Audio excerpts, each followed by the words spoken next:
You know, humans have some incredible achievements in history. Harnessing electricity, computer chips, fire, the wheel, that was pretty good. Reaching the moon, allegedly. People still actually argue about that, which blows my mind because now we're in a world where you can play Virtual Boy games without your eyes bleeding and your head nearly exploding.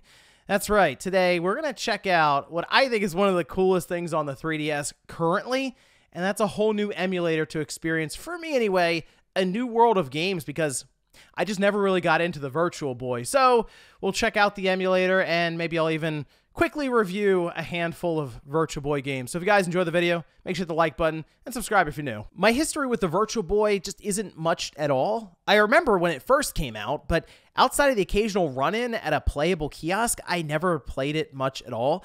It just wasn't on my radar and never even went on a Christmas list when I was little. In fact, the most I had with one was during my time at a video game store where they would sometimes get traded in and I would test it to make sure it worked. Even then, I could see the drawbacks people had complained about with the awkward positioning to use it and the weird-looking wireframe graphics that weren't very clear unless everything lined up just right. I never used it long enough to experience headaches or neck cramping, but none of that surprised me with how Nintendo expects you to play it. And I always thought the controller was weird with its 2 D-pads. Nintendo, very generous back then. Nowadays, they can't even ship their flagship system, which is 1. I've always thought about trying to get a Virtual Boy at some point, just to really give it a shot years later. But many of them have issues where one of the eyes are starting to go bad, and it's become sort of a roll of the dice online. Now, when I saw this 3DS emulator for Virtual Boy, I was genuinely impressed with what they were able to pull off with it. It's called Red Viper, and it's designed to achieve high performance on even the original 3DS using a dynamic recompiler with busy wait detection and a hardware-accelerated renderer. All of that probably went over most of our heads, but the point is, it works to play Virtual Boy games on the 3DS, and it works well. So well, in fact, that this is the best way to experience Virtual Boy games according to most people using it right now. I can't speak to the true Virtual Boy experience, but for me, getting some sort of 3D effect would be important to just about every game on the platform. And fortunately, that is a feature for the 3DS emulator. Along with full speed support for all licensed games, the 3D slider will turn on the effect and even add depth the further you slide it with the latest version. We also have the ability to map and change buttons on the touchscreen to support the weird controller setup and full game save support, and you can change the color filter for the screen. Rather than that iconic eye-blistering red wireframe look, you can scroll around a color wheel and make it whatever color you want. There's a button to jump back to red at any time if you just want that classic look. I'll try to move around to a few different colors in the video as we check out some of these games to see if it makes them maybe a bit clearer. Installing Red Viper was easy. You download either file, you put it on an SD card, and run it using Homebrew Channel. I installed the CIA file here, so I just have it on my home screen. I put a bunch of ROMs in a folder on the SD card. The emulator is able to navigate to it and even remember the file path for later. And I'm not a fan of navigating the UI with just the touchscreen, and in a future update, I wouldn't mind being able to use the D-pad and buttons to move around, select a few games, especially when you scroll around trying to pick which ROM to launch. It can get a bit tight. I asked RGT for some game recommendations since he is a lot more familiar with the Virtual Boy library, which is pretty limited as it is, with the total number of releases coming in at 14 for North America. Still, I did end up with a list of 5 games to try out, so why don't we do a quick roundup and give some of my impressions for each one as I try out this emulator. When activating the 3D effect, the camera just picks up the screen shifting a bit to stereoscopic mode and doesn't really show the depth of the effect at all. It's going to be hard to show the 3D in action on camera here, so what I'll end up doing is just best attempt to explain how each game is using it as we go. First up is Vertical Force. This is from Hudson Soft, and it's a top-down space shoot-'em-up. I think I'd rather have this in a vertical screen setup so I can see more of what's coming up, but Here, the main focus is actually on 2 levels of altitude. You jump between the lower and the upper part on the fly, letting you dodge enemies or obstacles along the way. There is some noticeable depth here from that 3D effect, especially on the big enemy ships that go by.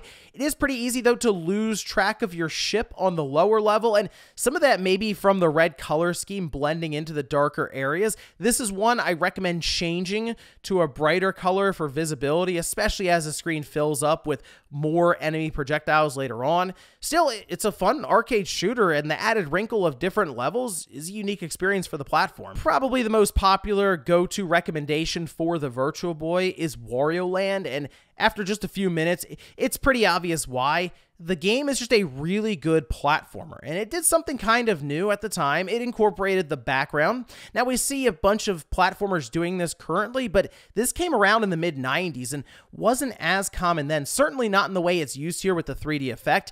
It shows some of the Nintendo creativity blending the hardware gimmick with the software, resulting in a core mechanic that is still used now to this day. On top of this, the visuals are great. Wario's character model is well detailed and animated, showing a lot of personality. The movement is also really solid, with controls being tight and responsive.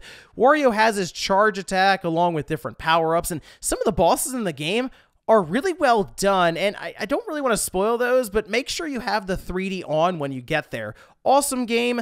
Highly recommend making this probably your first title you go to. Next up, we have Mario's Tennis. Not Mario Tennis, it's Mario's. It might be the most well-known game for the system since it was a pack-in title at one point. At its core, it's a very simple tennis game that is clearly designed to show off the Virtual Boy's 3D effect, and it's very apparent right from the opening cutscene where Mario launches a tennis ball at you. From there, you have options to set up a singles or doubles match with number of sets and difficulty. The game uses this camera angle that sits lower to the ground and directly behind your character. It makes for a weird perspective for judging when to swing at the ball, and it definitely takes some getting used to, but even then, it's pretty standard to swing multiple times trying to hit the ball. I get that this game was released 5 years before Sega showed up with Virtua Tennis and really took things to the next level, but this feels more like a tech demo than anything else, with the limited features and weird camera angles. Fun for a few minutes, that's probably about it. Now we're on to Mario Clash, which is apparently a reimagining of the Mario arcade game and is credited as the first stereoscopic 3D Mario game in existence. It's a similar setup, with the enemies coming out of pipes surrounding the level as you play as Mario to clear out the boards. Some of the enemies can be jumped on and then use their shells to throw and then defeat other enemies. Some have spikes, and while you have to kind of take them out from across the level, it does have a nice sense of depth with the 3D turned on, and it sort of has this perspective where you're looking down on the entire area. Throwing a shell across from the front to the back or vice versa does have a nice feeling of impact too. There's no way to save the game apparently, so you go until you're out of lives or you get bored. This would have been a test of serious endurance and willpower on the Virtual Boy to see the credits. Overall, you know what? It's a fun twist on Mario arcade game, and I recommend it. We'll finish up with a game that I wasn't expecting to be so fun, and that's Tolero Boxing. It opens with a cutscene that looks awesome with the 3D turned up, the shadow flashing and eventually becoming a robot that just punches and breaks the screen. From what I can tell, this is sort of like a Punch-Out game with robots. I did have to remap the controls and the buttons, though, with that extra D-pad for this game specifically. After getting beaten up over and over again in different matches, eventually I got everything where I wanted it, and it started to click a bit more. So the robot you're fighting will punch from left, right, or below with uppercuts, and you can block or dodge these depending on which D-pad button you press at which time, and you can then counter these punches after charging up. You can also go on the offensive, but I found getting too aggressive would get me knocked out pretty fast. When you dodge a punch and it goes towards the screen, it has this incredible sense of depth on the 3DS. I imagine this would look actually pretty cool inside the Virtual Boy headset, provided there wasn't too much ghosting with how fast some of the punches move. It's definitely not an easy game, but there is a feeling of impact when you start landing hits and knocking out even the first robot. It felt like an accomplishment. I would check this one out, especially though if you like the Punch-Out series. Just go in expecting to have to customize and remap some of the controls, but it's pretty fun. So do I recommend trying out Red Viper and seeing what you can get out of these Virtual Boy games? Yeah, I do. I know there's still kind of this apprehension from people about hacking and soft modding their 3DS, but Nintendo barely pays attention to it anymore. In fact, they pretty much view it as legacy, considering that the storefronts shut down and they're really not doing too much in terms of support. And based on what I've seen from this emulator, it is impressive stuff. And if you've never had the chance to really experience Virtual Boy games with kind of the 3D stereoscopic effect, I would go for it here. It's actually pretty cool stuff, and I am legitimately surprised at some of the games I've checked out here today. But let me know what you guys think about all of this down below with the Red Viper emulator, especially if you had a chance to play it using your 3DS. Thanks, guys, for watching, and I'll see you next time.